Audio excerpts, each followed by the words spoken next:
Welcome to another edition of Legacy Chefs with our head chef, Matt Pescatore.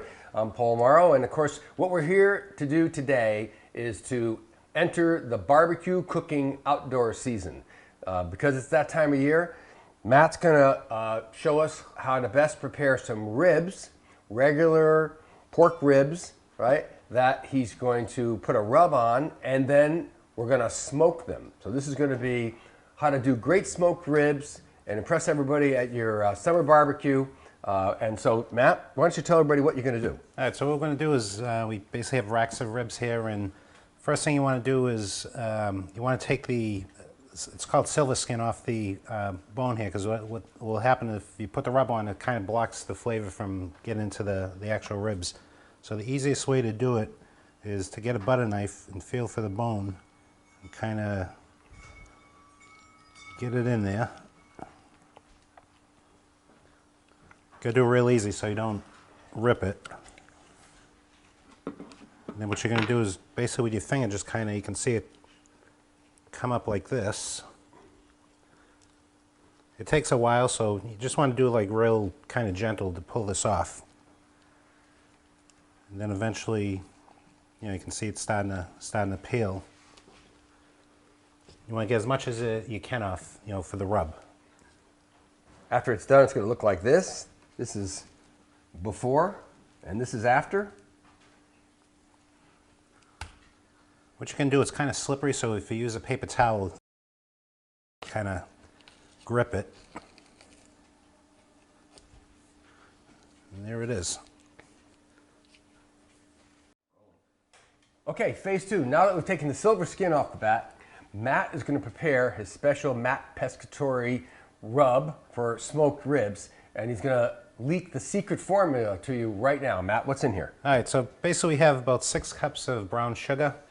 We have chili powder, red cayenne pepper, paprika, black pepper, onion, a little cumin, garlic powder, and white pepper. And basically the ratio for every cup, I would probably do about, for every 2 cups, maybe 1 tablespoon of each, of the pepper and black pepper and onion powder, garlic powder.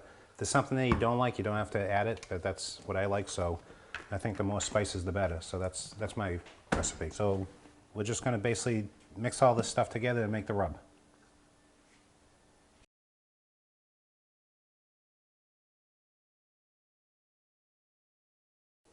Okay. All right, so we mixed the rub, and what you want to do, you want to put a generous amount of the rub on the ribs and kind of really push it in there so it sticks on it.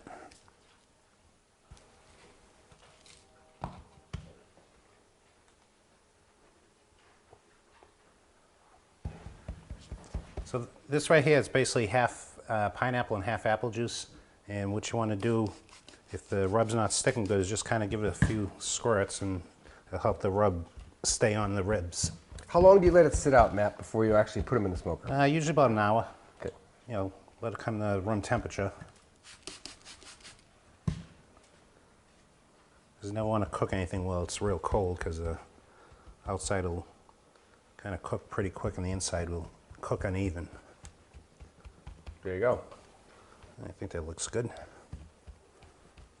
You don't want to do it too thick, because if you do it too thick, the smoke's not going to go into the ribs. You can do the rest of them, we'll put them on this rack and onto the smoker. All right, Matt, well, the meat looks really great. And so what's that called on top? Did you call it caramelizing? Yeah, it's kind of caramelizing. When it sits there, the ribs are absorbing some of the sugar, so it should kind of look like this. It's been about an hour or so. Yeah, so we're going to put it on a smoker now. We're going to use a Mesquite. I have a pellet smoker, so we're going to use a Mesquite wood. You can use apple, you can use basically whatever you like.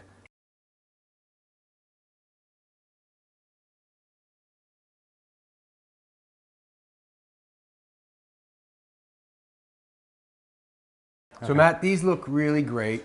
How long have they been in the smoker? Probably about 2, I think we started probably about 2 hours, 15 minutes ago. The internal temperature is about 160, which is good. Okay. 165, it's obviously safe to eat, but we're going to finish it up after we do this step.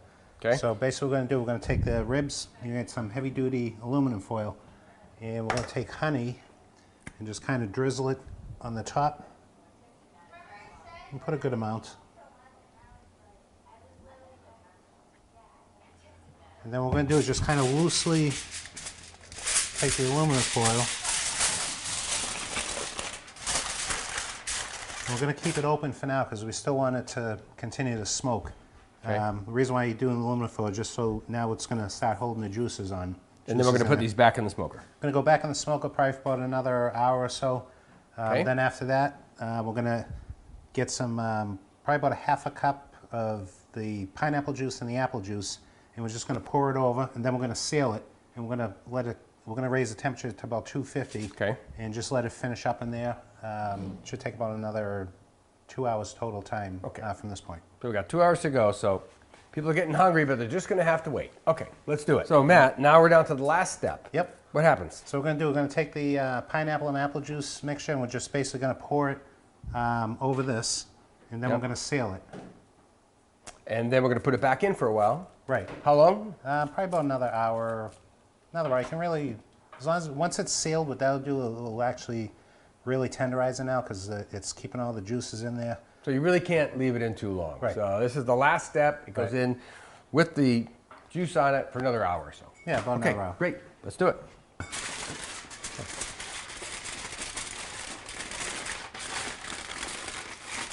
All right, so we poured the juice in, and what we're going to seal it. It's going to go back into the smoker. Okay, I want to thank everybody for tuning in to this month's edition of Legacy Chefs with our head chef, Matt Pescatore.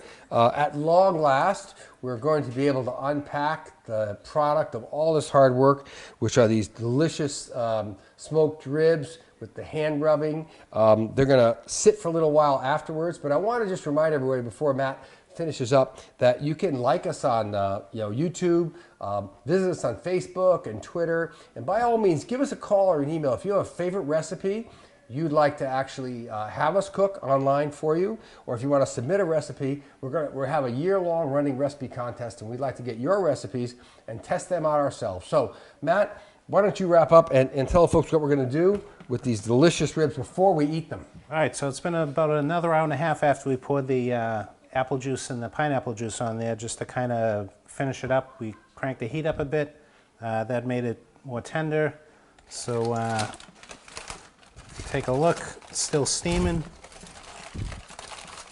You can actually see that the meat's ready to pretty much fall off the bone here, which is a good thing. So we're going to let this rest for about 20 minutes. Any meat you cook, you don't want to like cut it right as soon as you're done with it because all the juices will just kind of get out of it and it'll end up dry. So we're going to let this rest and enjoy it.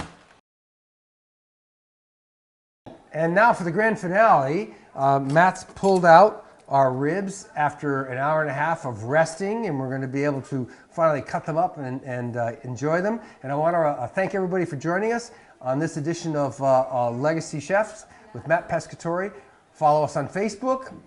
You can hit us up on Twitter, and you can go to our website. And by all means, call us and email us if you have any questions about this recipe or any of the others that you see on YouTube.